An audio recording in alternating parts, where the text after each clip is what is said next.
Hallelujah. എന്നിട്ട് ദൈവം പറഞ്ഞു, നിന്റെ വശത്ത് 1000 പേരും നിന്റെ വലത്തുവശത്ത് 10,000 പേരും വീഴും, എങ്കിലും അവർ നിന്നോട് അടുത്തു വരികയില്ല.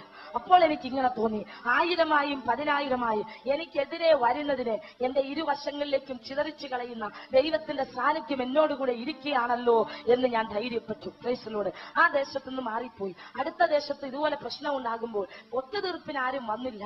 അവർ എന്റെ പിതാവുമായിട്ട് കോണ്ടാക്ട് ചെയ്തു. Price the Lord. ചില പ്രിയപ്പെട്ടവര്, ഹല്ലേലൂയ, അതെ, ഞാൻ പ്രത്യാശ വെച്ചിരുന്ന ചിലരെ പ്രൈസ് ദി ലോർഡ് ഇവരുടെ പ്രേരണയാൽ, അല്ലെങ്കിൽ ഞാൻ പ്രൈസ് ദി ലോർഡ് എഴുന്നേൽക്കരുത്, പൊങ്ങി വരെന്ന് ചിന്തിച്ച്, അല്ലെങ്കിൽ എന്നെ തകർക്കാൻ ശ്രമിച്ച പൈശാചികന്റെ പ്രേരണയാൽ എനിക്കെതിരെ തിരിഞ്ഞു വന്ന അനുഭവം ഉണ്ടായി. എന്റെ പിതാവുമായിട്ട് കോണ്ടാക്ട് ചെയ്തു.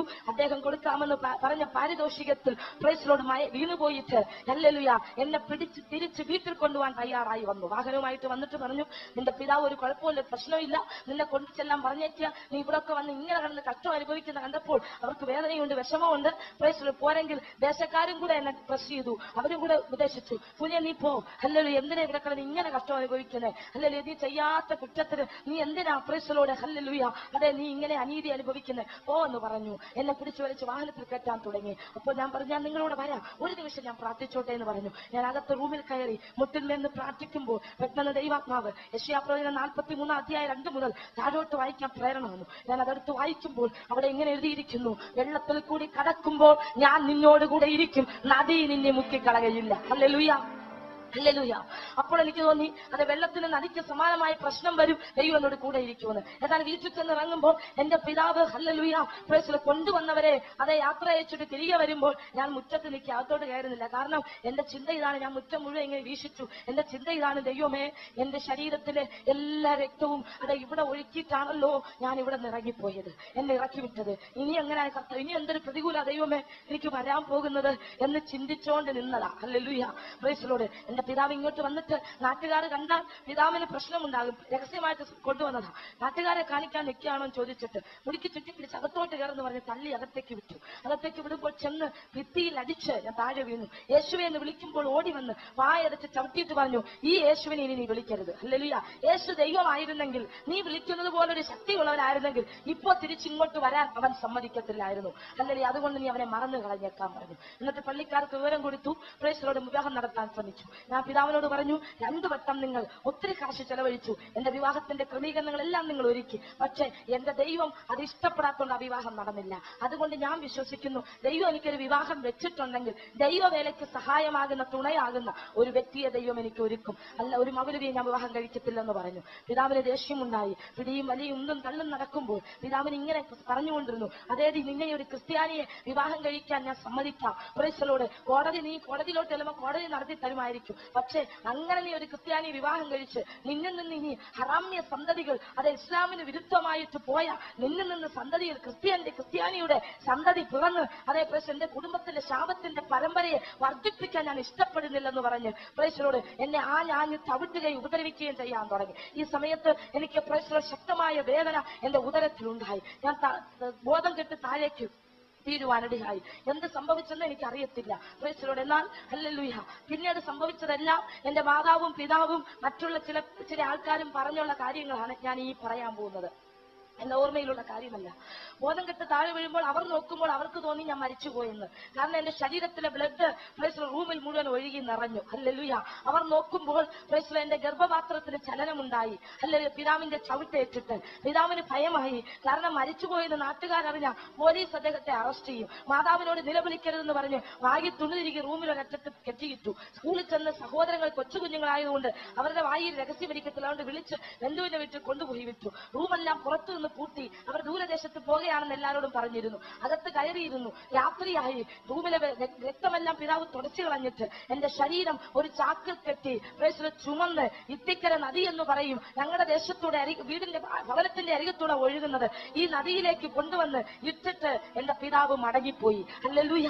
ആ സമയത്താണ് ദൈവം എന്നോട് പറഞ്ഞ വചനം എനിക്ക് വേണ്ടി പ്രവർത്തിച്ചത്. നീ വെള്ളത്തിൽ കൂടി കടക്കുമ്പോൾ ഞാൻ നിന്നോട് കൂടെ ഇരിക്കും, നദി നിന്നെ മുക്കിക്കളകയില്ലെന്ന്. ഹല്ലേലൂയ. Price the Lord. ഞാൻ പറയട്ടെ പ്രിയമുള്ളവരെ, നമുക്ക് തോന്നും ദൈവം അന്ന് പ്രവാചകന്മാരിലൂടെ അല്ലെങ്കിൽ അന്നത്തെ സാഹചര്യം അനുസരിച്ച് അന്നത്തെ സന്ദർഭം അനുസരിച്ചൊക്കെ എഴുതി വച്ചിരിക്കുകയാണെന്ന്. എന്നാൽ ഞാൻ പറയട്ടെ, ലോകം ഉള്ളിടത്തോളം കാലം, മനുഷ്യർ ഉള്ളിടത്തോളം കാലം അവരുടെ ജീവിതത്തിന്റെ എല്ലാ മണ്ഡലത്തിലും പ്രവർത്തിക്കാൻ തക്കവണ്ണം ദൈവത്തിന്റെ വചനം അടങ്ങിയിരിക്കുന്ന ഈ വേദപുസ്തകം ഹല്ലേലൂയ ഇന്ന് രാത്രി നമുക്ക് വേണ്ടി തന്നിട്ടുള്ളത് കൊണ്ട് നമുക്ക് ദൈവത്തെ മഹത്വപ്പെടുത്താം. ഹല്ലേലൂയ. ദൈവവചനം നമ്മെ ജീവിപ്പിക്കും. ബോധം വരുമ്പോൾ എന്റെ ഉള്ളിൽ ഈ ചിന്തയാണ് വന്നത്. എന്നാൽ പിന്നെയും ബോധം പോയി, വെള്ളത്തിൽ വെച്ച് തന്നെ ബോധം പോയി. എന്റെ വേദന, അതെ അടിവയറ്റിലുള്ള വേദന, മുറിവ് സംഭവിച്ച വേദന എനിക്ക് താങ്ങാൻ കഴിയാതെ എന്റെ തലച്ചോറിൽ വേദന കയറി പോകുന്ന പോലെ തോന്നിയിട്ട് വീണ്ടും എന്റെ ബോധം നഷ്ടപ്പെട്ടു പോയി. എന്നാൽ ഞാൻ പിന്നെ കണ്ണു തുറക്കുമ്പോൾ ഒരു ഹോസ്പിറ്റലിൽ ബെഡിലാണ്. ഹല്ലേലൂയ. ഒരു മനുഷ്യൻ കുളിക്കാൻ വരുമ്പോൾ അദ്ദേഹത്തിന്റെ കുളിക്കടവിൽ ഡെഡ് ബോഡി പോലെയുള്ള ഈ ചാക്കുകൾ കടിഞ്ഞു കിടന്നു. അദ്ദേഹം സാമൂഹ്യ പ്രവർത്തകനാണ്. അദ്ദേഹം ഉന്തി താഴേക്ക് വിടാൻ ശ്രമിക്കുമ്പോൾ ഞരങ്ങുന്ന ശബ്ദം കേട്ടെന്നും പറഞ്ഞ് അദ്ദേഹത്തിന്റെ ഭാര്യയെ വിളിച്ചുകൊണ്ട് വന്ന് രഹസ്യമായി വാഹനത്തിൽ കയറ്റി കൊല്ലം ഉപാസന എന്ന് പറയുന്ന ഹോസ്പിറ്റലിന്റെ കാഷ്വാലിറ്റി കണ്ടിട്ടിട്ട് അവർ മാറി നിന്നു. കാരണം അവർ കൊണ്ടുവന്നതായിട്ട് അവിടെ എഴുതി കൊടുക്കാനൊക്കെ അവർക്ക് ഭയമായി. കാരണം ഇതിങ്ങനെ കിട്ടിയാന്നൊക്കെ പറഞ്ഞാൽ ഇനി പോലീസുകാരെ അറിയിക്കണം, കേസെടുക്കണം, അതൊക്കെ പ്രശ്നമാണ്. അതൊന്നും വഹിക്കാൻ വയ്യാത്തതുകൊണ്ട് ഇത് മാത്രം അവർ ചെയ്തിട്ട് മാറി നിൽക്കുകയാണ്. ഈ സമയത്ത് ഡോക്ടേഴ്സ് എല്ലാം കൂടെ വരുമ്പോൾ ക്രിട്ടിക്കൽ സ്റ്റേജായി ഏത് നിമിഷവും മരിച്ചു പോകും, ട്രീറ്റ്മെന്റ് കൊടുക്കണം പെട്ടെന്ന്, ഇല്ലെങ്കിൽ മരിക്കും. അങ്ങനെ തോന്നുമ്പോൾ അവർക്ക് ഏറ്റെടുക്കാനും ഭയമായി. ആരെ കൊണ്ടുവന്ന് എന്തായാലും തെളിവൊന്നുമില്ല, ക്യാഷ് ഷീറ്റിലൊന്നും പേരില്ല. അതുകൊണ്ട് ഹോസ്പിറ്റൽ അധികൃതരിൽ വിവരം അറിയിക്കുമ്പോൾ അവർ പറഞ്ഞു, മുനിസിപ്പാലിറ്റിക്കാർക്ക് വിവരം കൂടെ അവർ കൊണ്ടുപോയി ശ്മശാനത്തിൽ അടക്കിക്കൊട്ട് അവിടെ എവിടെയെങ്കിലും ഒതുക്കിയിടാൻ പറഞ്ഞു. ഇങ്ങനെ ചെയ്യുന്നത് കണ്ടിട്ടാണ് ഇവർ എന്നെ കൊണ്ടുവന്നവർ മടങ്ങിപ്പോയത്. എന്നാൽ എന്റെ ദൈവം അവിടെ എനിക്ക് വേണ്ടി വലിയൊരു കരുതൽ കരുതി വെച്ചിരുന്നു. അവരുടെ ഇടയിൽ കർത്താവിനെ സേവിച്ചൊരു ഡോക്ടർ ചില വർഷങ്ങളായി പ്രവർത്തിച്ചിരുന്നു. എന്നാൽ അദ്ദേഹത്തിന് വിദേശത്ത് പോകാൻ അവസരം ലഭിച്ചു. വിദേശത്ത് പോകാനുള്ള കാര്യങ്ങളെല്ലാം ഒരുക്കി 4 മണിക്കുള്ള ഫ്ലൈറ്റിന് പോകണം. അന്ന് വൈകിട്ട് ഒരു പ്രാർത്ഥന വീട്ടിലുണ്ട്. കൂടെ പ്രവർത്തിച്ചവരെ വിളിക്കാൻ വരികയാണ്. ഈ സമയത്താണ് ഈ സംഭവം കാണുന്നത്. ഓടി വന്നെന്റെ കയ്യിലെ പൾസ് പിടിച്ച് നോക്കുമ്പോൾ അദ്ദേഹത്തിന്റെ ഉള്ളിൽ ഒരു പ്രേരണ, എനിക്ക് ട്രീറ്റ്മെന്റ് കൊടുക്കണം. പരിശുദ്ധാത്മാവ് ഇടപെട്ടു, കർത്താവിനെ അറിയുന്ന വ്യക്തിയാണ്, നീ ട്രീറ്റ്മെന്റ് കൊടുക്കണം, ഞാൻ നിന്നോട് കൂടെ ഇരിക്കാമെന്ന്. ഹല്ലേലൂയ. വേഗത്തിൽ എന്നെ വലിച്ച് ഡോക്ടർമാരും സിസ്റ്റേഴ്സ് എല്ലാം എതിർത്തിട്ടും അദ്ദേഹം തനിയെ എന്നെ കൊണ്ടുവന്ന് ICU യൂണിറ്റിലേക്ക് കയറ്റി. മൂക്കിൽ ഓക്സിജൻ വെച്ചു. കുറച്ചു കഴിഞ്ഞ് ബോധം വന്നു, ശ്വാസമൊക്കെ ലഭിച്ചു. ബോധം വന്ന് സംസാരിക്കാറാകുമ്പോൾ അദ്ദേഹം എന്നോട് കാര്യങ്ങൾ ചോദിക്കാൻ തുടങ്ങി. കാര്യങ്ങളൊക്കെ പറയുമ്പോൾ അല്ലെങ്കിൽ അദ്ദേഹം പറഞ്ഞു, ബന്ധുക്കൾ ആരെങ്കിലും ഉണ്ടെങ്കിൽ പറഞ്ഞ ഒരു ഓപ്പറേഷനും കൂടെ നടത്തണം, അല്ലാതെ രക്ഷയില്ല. പ്രൈസലോട് അതെ യൂട്രസ് മുഴുവൻ പഴുപ്പ് ബാധിച്ചു പോയി. വെള്ളത്തിലൊക്കെ ആയിരുന്നു. മുറിഞ്ഞ ഭാഗം മുതൽ പഴുപ്പ് കയറി. ഇനി ഓപ്പറേറ്റ് ചെയ്ത് എടുത്തു കളഞ്ഞാലേ പറ്റത്തുള്ളൂ. ആ വിധത്തിലാണ്. അതുകൊണ്ട് ആരെങ്കിലും ഉണ്ടെങ്കിൽ പറഞ്ഞ അദ്ദേഹം കോണ്ടാക്ട് ചെയ്യാം, ഓപ്പറേഷൻ നടത്തി ഫ്രീ ആയിട്ട് നടത്താമെന്ന് പറഞ്ഞു. എന്നാൽ ഞാൻ പറഞ്ഞു, എനിക്ക് ആരുമില്ല, അവരാരെങ്കിലും വന്ന് എന്നെ കണ്ട പഴയതിലും അധികമായിട്ട് എന്നെ ഉപദ്രവിച്ചിട്ട് കടന്നു പോകും എന്ന് പറയുമ്പോൾ അദ്ദേഹത്തിന് ഏറ്റെടുക്കാൻ പറ്റത്തില്ല. 4 മണിക്ക് പോകേണ്ടത്. അതുകൊണ്ട് അദ്ദേഹം തന്നെ ഡോക്ടർമാരോടൊക്കെ അനുവാദം ചോദിച്ച് അവർ ഇങ്ങനെ അനുവദിച്ചു, മോർച്ചറിയോട് ചേർന്ന് ഇടനാഴിയിൽ കിടത്തിക്കൊള്ളാൻ, എഴുന്നേറ്റ് നടക്കാറാവാൻ പറ്റോളാൻ പറഞ്ഞാൽ മതിയെന്ന്. അങ്ങനെ പഴുപ്പ് മാറാനും ഹല്ലേലൂയ എനിക്ക് ആരോഗ്യം വീണ്ടും വരാനുള്ള ചികിത്സ മരുന്നൊക്കെ തരാനായിട്ട് അവിടെ കൊണ്ടുപോയി കിടത്തി. അവിടെ കിടക്കുന്ന സമയത്ത് പഴുപ്പ് മാറുന്നതിന് പകരം അനുദിനം പഴുപ്പ് വർദ്ധിച്ചുകൊണ്ടിരുന്നു. എന്റെ ശരീരം വീർത്തു വന്നുകൊണ്ടിരുന്നു. വേദന സഹിപ്പാൻ കഴിയാതെ രാവും പകലും നിലവിളിച്ച് ഉറക്കം നഷ്ടപ്പെട്ടവനെ കിടന്നു. മരണത്തോട് അടുത്തുകൊണ്ടിരുന്നു. 10 ദിവസം കിടന്നു. ഡോക്ടേഴ്സിനും സിസ്റ്റേഴ്സിനും ഒക്കെ അങ്ങ് ഭാരമായി. കാരണം ആരും വരുന്നുമില്ല.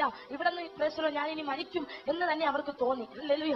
അവർ മരണത്തിന് വേണ്ടി എന്നെ ഏൽപ്പിച്ചിട്ടിരിക്കുകയാണ്. എന്നാൽ ഈ സമയത്ത് 10ാം ദിവസം എന്റെ മാതാവ് എന്നെ ഇവിടെ കൊണ്ടുവന്നവരെന്ന് വിവരം അറിഞ്ഞു. പൊതുശ്മശാനത്തിൽ എന്നെ അടക്കിയെന്ന്. ഇതറിഞ്ഞും കൊണ്ട് ഒരു യാസീൻ എന്ന് പറയാൻ മരിച്ചുപോയ ആത്മാക്കൾക്ക് വേണ്ടി ഓതുന്നത്, അത് ഓതാൻ വേണ്ടി ഹോസ്പിറ്റലിൽ വന്ന് അന്വേഷിക്കുക ഏത് ഭാഗത്താ ഈ ശ്മശാനമെന്ന്. അപ്പോൾ പറഞ്ഞു ഇവിടെ കിടപ്പുണ്ടെന്ന്. വന്നെന്നെ കണ്ട് കെട്ടിപ്പിടിച്ച് കരഞ്ഞ് ചുമലൊക്കെ തന്നിട്ട് പറഞ്ഞു, മക്കളെ നിന്നെ കൊണ്ടുപോകാൻ ആഗ്രഹമുണ്ട്, പക്ഷെ ഇങ്ങനെ അങ്ങോട്ട് കൊണ്ടുപോയാൽ നീ മരിച്ചുപോയെന്ന് വിശ്വസിക്കുന്ന നിന്റെ പിതാവിനെ എനിക്ക് ഭയവുമാണ്.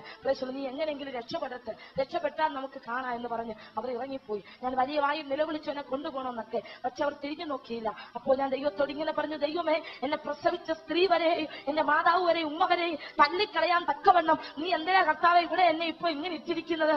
എന്റെ പ്രാണനെ എടുത്തുകൂടെ ദൈവമേ? ഈ പഴുത്തുകൾക്ക് ശരീരത്തിൽ പ്രാണനെ ശേഷിപ്പിച്ചിരിക്കുന്നത് എന്തിനാ? എങ്ങനെ ഞാൻ നിന്റെ വേല ചെയ്യുന്നത് എന്ന് ചോദിച്ച് കരയുമ്പോൾ ഞാൻ കിടക്കുന്ന ഭാഗത്ത് തേനീച്ചക്കൂടിന്റെ ഇരമ്പൽ പോലെ ഒരു ശബ്ദം ഞാൻ കേട്ടു. ഞാൻ താഴെയാ കിടക്കുന്നത്. എന്റെ ശരീരം വെന്തിൽ കിടത്താൻ പറ്റാത്തതുകൊണ്ട് ഡോക്ടേഴ്സ് ഇറക്കി ഒരു ബെഡ്ഷീറ്റ് താഴെ ഇട്ടിട്ട് ഒരു ബെഡ്ഷീറ്റ് ഡെഡ് ബോഡിക്ക് പുറപ്പിക്കുന്ന പോലെ പുറപ്പിച്ചിട്ടിട്ടുണ്ട്. ഹല്ലേലൂയ. ഈ ശബ്ദം കേൾക്കുമ്പോൾ, ഞാൻ ശ്രദ്ധിക്കുമ്പോൾ എന്റെ ചെവിയിൽ, അതെ, പ്രസവിച്ച സ്ത്രീ നിന്നെ മറന്നു കളഞ്ഞാലും ഞാൻ നിന്നെ മറക്കയില്ല.